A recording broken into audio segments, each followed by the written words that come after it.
Kamer, c'est comment? Ça va de votre côté? Voilà. Aujourd'hui, là, on va faire un mini commentaire. Oui, non, c'est un commentaire assez long. Vous allez y assez... En fait, c'est deux sujets que je veux vous topo. C'est mes midi expérience ici. Vous allez y avoir pourquoi. En fait, c'est le sujet sur le thème de la live en Belgique. Vous avez là, je parle du suicide en Belgique. Ça devient vraiment très grave. Vous allez y avoir pourquoi. Vous allez y avoir pourquoi. En fait, il faut commencer d'abord pour nous, Camer, pour nous qui venons du Cameroun. Là. Il y a des choses que nous avons vues au pays qui m'ont vraiment un peu, en tout cas ça me concerne, qui te forment vraiment à ce qu'il y a certaines choses mais quand tu vois là, tu vois ça comme rien du tout. Et les gens wonder sur toi. En fait, vous expliquer. Pour quelqu'un comme moi qui vient du Doul, vous voyez un peu, on fait les béséquineurs, qui chaque fois tu passes, tu entends seulement les accidents, les gens qui sont couchés par terre, les morts, tout ça. Donc, à force de voir tout ça, ça fait en sorte que quand tu viens ici en Beng, il y a certaines réactions que tu fais, certains Rwanda sur toi. Et tu dis, mais le gars, ça n'a pas le cœur. Il ne comprend pas que tu as vu pire que ça. Déjà, même des mamans au pays, là, rien que le fait que j'ai fait quelques semaines au pays, j'ai vu presque 3 mois. Hein. Oui, je passais dans le taxi, je voyais le corps par terre, besquineur, le camion est monté. De l'autre côté, on dit qu'un gars criquait, le camion s'est tombé sur lui. Là-bas, parce que tout le temps, il y a toujours un mort, voilà, de besquineur. Donc, à force de voir ça, ça fait parce que tu n'as plus les mêmes approches de la vie sur les choses dangereuses que c'était Zambé. Bref, je parlais ça pour vous expliquer parce que depuis ici Zambé, vraiment, je remarque que depuis un certain temps, enfin depuis toujours, surtout maintenant, il y a de plus en plus de suicides ici en Zambé. De plus en plus. Et c'est pas seulement les Ouatt, il y a même des Noirs qui aussi commencent aussi. En ce qui me concerne, depuis Zambé, j'ai déjà appris, je connais dans les suicides, 3 Kamers qui sont d'ailleurs. Et dans les trois, je connais 2. Enfin, je connaissais 2. Vous voyez, non, qui se sont suicidés. L'autre s'est jeté dans la Meuse. L'autre a pris le comprimé, je crois. Et un autre là, c'est un autre pays là, s'est suicidé parce qu'on avait barré au Kaolo. Regardez, oui, c'est Christ, mais c'est les réalités qui existent là. Donc, pour dire que tout ce que je vois là, ça m'a vraiment. Ça me fait de plus en plus peur. Pourquoi il y a de plus en plus de suicides? D'après l'explication ici, il y a le stress, l'isolement, la crise, il y a beaucoup de choses, les divorces, tout ça. Donc, ce qui fait que pour nous, Africains, pour nous, Camerounais, je pense que pour nous, Camerounais, on doit faire l'effort de ne pas souvent rester seul dans son coin. Par exemple, moi, ma façon de traiter le stress en Belgique, c'est quoi? Quand j'ai le temps, je vais au Parlement qui se passe en Belgique ou à Bruxelles où les gars tapent des commentaires. Je m'en vais là-bas. Quand je vais là-bas, à force d'entendre les commentaires, les bavards, les Camerounais, de football, de tout, on crie de tous les côtés. Vous ne vous rendez pas compte, mais ça me fait vraiment du bien. Au moment quand ça commence, le soir quand je rentre, je suis déchargé. Ça me permet d'affronter encore la life qui est dehors là. Donc quand vous descendez votre coin là, c'est ça. Un moment, là va devenir comme le Wad ici. Hein. Oui, parce qu'il n'y a pas que les Wad qui se suicident, même les Noirs commencent à suivre déjà le pas. Hein. Vous voyez, non? Je vais vous expliquer. Donc, d'après le conseil que je disais là, je vois de plus en plus des suicides ici en Belgique. Enfin, tu lis dans le journal, des morts, des pendaisons, des... Non, récemment, alors, ce qui m'est arrivé, il y a eu d'autres histoires qui m'est arrivée. Il n'y a pas longtemps, c'est la semaine passée. Hein. Comme je suis venu quand même la semaine passée, pour vous dire que ça n'arrive que sur vous, c'est venu tomber que sur moi, mon frère. J'avais bolé le jonglage, vous savez que l'homme se défend. J'avais bolé le jonglage vers 1h30. Je vais au bureau, là où on dépose la voiture de patrouille, parce qu'on fait aussi parfois les patrouilles aussi. Je mets la voiture dans le parking.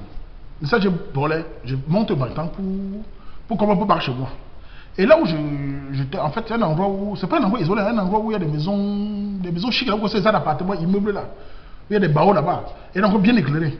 Je commande du bâtiment, je vois une femme couchée à 50 mètres de là où je commentais, par terre. Donc elle est couchée, les pieds face à l'entrée de l'immeuble. Et elle est presque nue, donc l'habit est ici. Quand j'ai vu ça, mais bah, mon cœur tout go, je dis, hey, une gawat. J'ai d'abord fier, je dis, mais c'est sûr que quelqu'un l'a violée, là. C'est sûr qu'on a violé son mari. Donc j'ai commencé à penser des choses, et je ne voulais pas m'approcher parce que, on a pas fait des années ici, hein, il faut être réaliste. En tant que noir, il y a des choses que si tu peux éviter, tu évites. Parce que si tu tombes là-bas, si ça chauffe, on va dire que tu étais là. Donc j'avais fier. Je me suis approché quelques mètres. Je colle la dame, elle ne répond pas. Le sang qui est partout là. J'ai d'abord décalé. Et je voulais fuir. Il voulait fuir. Hein. Oui, parce que franchement, il ne voulait pas. Je voulais tracer. J'ai dit bon. Et le premier, il voulait tracer pourquoi? Parce que je me suis dit bon, si je colle les niens là, ils vont encore m'appeler demain, devenir m'entendre comment les niens ici, il faut qu'on va t'entendre le rapport. Même le jour où tu vas travailler, tu vas venir là-bas au commissariat faire des heures là-bas. Il voulait moi tracer. Je me vois qu'à moins de 10 mètres, mon cœur m'a dit non. Peut-être l'encalée est encore vivante. Colle les niens. Ça, je crois d'abord les pompiers. Les bons monsieur me dit au téléphone que approchez-vous, vous voyez si elle est morte ou si elle est vive. Je dis au téléphone, je ne m'approche pas moi. Oui, parce qu'en approchant à la fenêtre, on peut voir que je me baisse sur l'hangar, comme elle est presque nuit là, que c'est moi qui l'ai violé ou tué. Je sais que ça s'est passé pour moi. J'ai dit au téléphone que je m'approche pas moi. Vous venez où je me casse. Ils ont dit on envoie la police. Mais ça, je laisse, j'appelle l'hangar, il ne répond pas. Je vois le sang sur la tête. Moi, je me rends compte sur le peignoir qui est au-dessus de sa portée à distance. Je me dis, et là, je regarde en haut, je me dis, c'est sûr qu'elle a sauté. Mais je ne sais pas où elle a sauté, où elle est sortie de l'entrée qui est allumée là, quelqu'un a aimé. Donc je réfléchis, je ne sais pas comment faire. Voilà que 5 minutes après, la police arrive. Ce qui m'a rendu sur les niais, c'est qu'ils arrivent directement, ils toquent Chao avec les voitures là. Les réactions m'ont fait comprendre qu'ils ont tellement l'habitude. Ils n'ont pas réagi comme. Bon, bref, c'est leur métier. Là, ils m'ont posé des questions, ils ont torché en haut, ils ont vu au niveau du 5e que la porte était ouverte en haut. Ils ont senti que la femme a sauté en haut là. C'est une femme de presque 40 ans comme ça. Ils ont sonné, ils sont entrés. Et moi, je voulais me barrer. Parce que, mon frère, voyez-moi à 2 heures comme ça là. Bref, voilà on appelle quoi, les psychologues qui viennent là. Ils me disent qu'il faut qu'on me coule, que je suis traumatisé. Comme je vous parlais de l'espérance du Cameroun là. J'ai seulement regardé voir, je dis traumatisé dans quoi? Dans ma tête. Je n'ai pas voulu te voir que. Non, ça va. Il me dit non, parce que ce que vous avez vu là, c'est dangereux. Bon, il me prend pour moi. Je dis non, laissez d'abord, il n'y a pas de souci. En fait, ils m'ont posé des questions. Le Nier même m'a posé des questions. Heureusement, vers 2 heures là, que j'avais la tenue sur moi. Oui, parce que à 2 heures la nuit, on voit un noir dans un endroit comme ça, là, on peut poser la question que tu commandes comme ça. Bon, la tenue m'a un peu sauvé. Ils savaient que bon, j'étais au walk. Bref, ils m'ont posé des questions. Ils sont mis à barre chez moi. Je t'en parle à la famille, tout ça. Le lendemain, ils étaient pas venus au walk. Le jour qui se fait maintenant, j'arrive maintenant au walk. Pour la voiture. J'arrive, tout le monde descend en haut là pour dire que le garde est là. Les gens viennent et disent, mais monsieur, vous êtes traumatisé, on a appris que. J'avais oublié l'histoire. Pour vous dire une histoire que quand la femme m'a demandé, vous êtes. Elle m'a dit, ça va. Au début, j'ai dit, elle pas de quoi. Oui, je me suis dit que ça va. J'ai dit, oui. Mais on a appris que vous êtes traumatisé. Je dis, oh, dans mon cœur, maintenant, c'est d'où je viens même. Elle ne pas qu'au Cameroun, on voit le fire là-bas. Il y a quoi que. Bref, ils sont venus, les watts étaient chauds, dépassés, que ça se passe pas comme ça. Donc, et même ce qui m'a surpris, c'est que ce jour-là, je causais à l'Aigné qui était là, il m'expliquait que c'est la pleine nuit, il paraît que c'est le moment des suicides. Il me disait que chaque soir, en général, il y a toujours quelque chose. Mais il paraît que c'est des temps-ci, les jeunes, même plus les vieux, tout le monde, les gens se suicident beaucoup. Et que c'est très grave. Donc, moi, je me pose la question maintenant.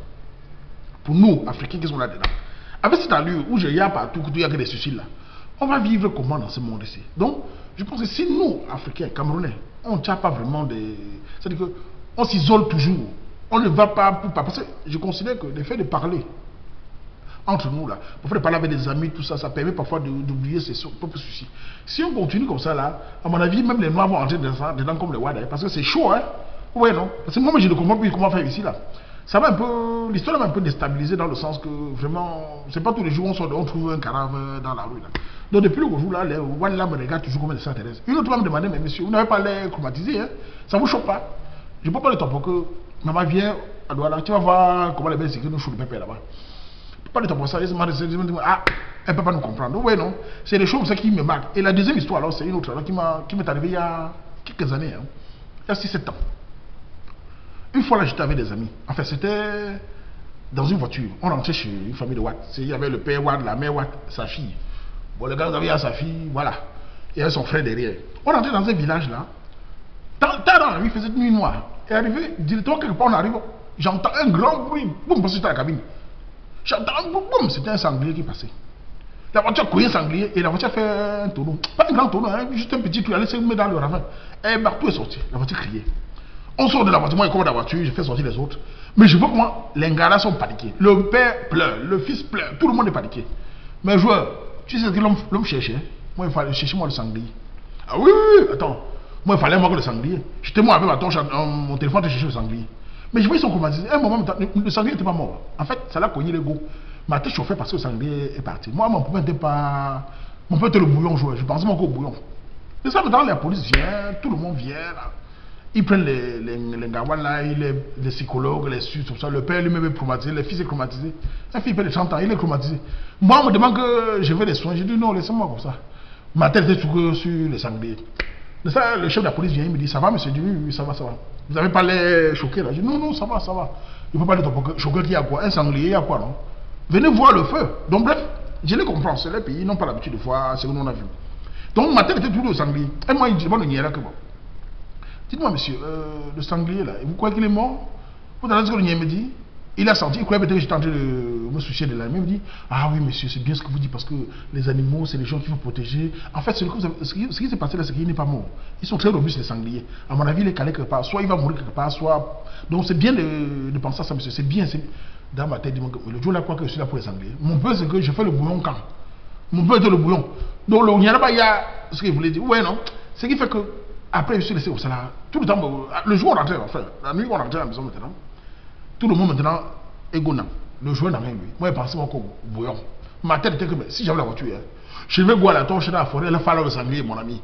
Parce qu'après, le Niéma a expliqué que, comment on a le sanglier, légalement, les Niens sont venus pour faire le constat. On prend ça, on donne à une boucherie, et après, ça nous revient. Donc, moi, je pensais encore au sanglier. Mais le roi passait du carême. Et pendant 1-2-3 semaines, les familles étaient traumatisées. Hein. Oui, ils ont pleuré, appelé tous les tantes de partout.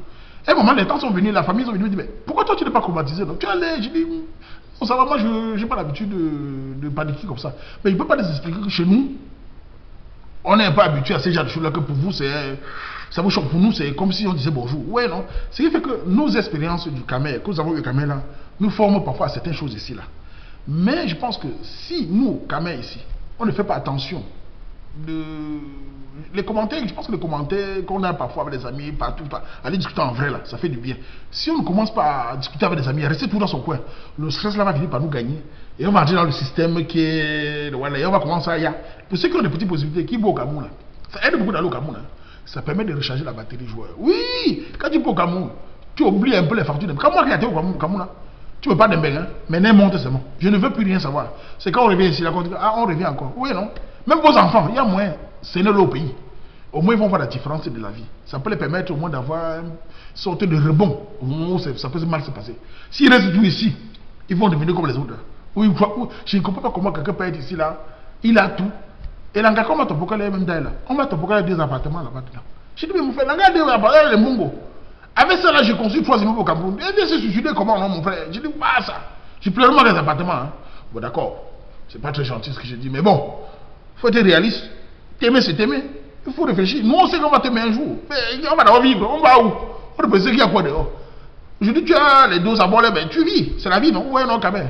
Donc, c'est ce que qu'on parle. Vraiment, le suicide en Bénin, ça commence à faire une ampleur que nous, Camer, nous devons vraiment se conseiller entre nous, discuter. S'il y a moins pour ceux qui font un tour au pays, ça recharge la batterie. Quand vous laissez les années ici, les gens bouger là, mon ami, et vous restez dans votre coin tout seul là, à un moment là, ça va quitter. Ouais, non? Bon. C'est tout ce que je voulais qu'on parle aujourd'hui. C'est pas un très bon sujet où on peut se lâcher comme on veut, mais c'est juste qu'il voulait parler. Donc, réfléchissons à ça. Vous savez, non? On fait comme ça, non? Salut.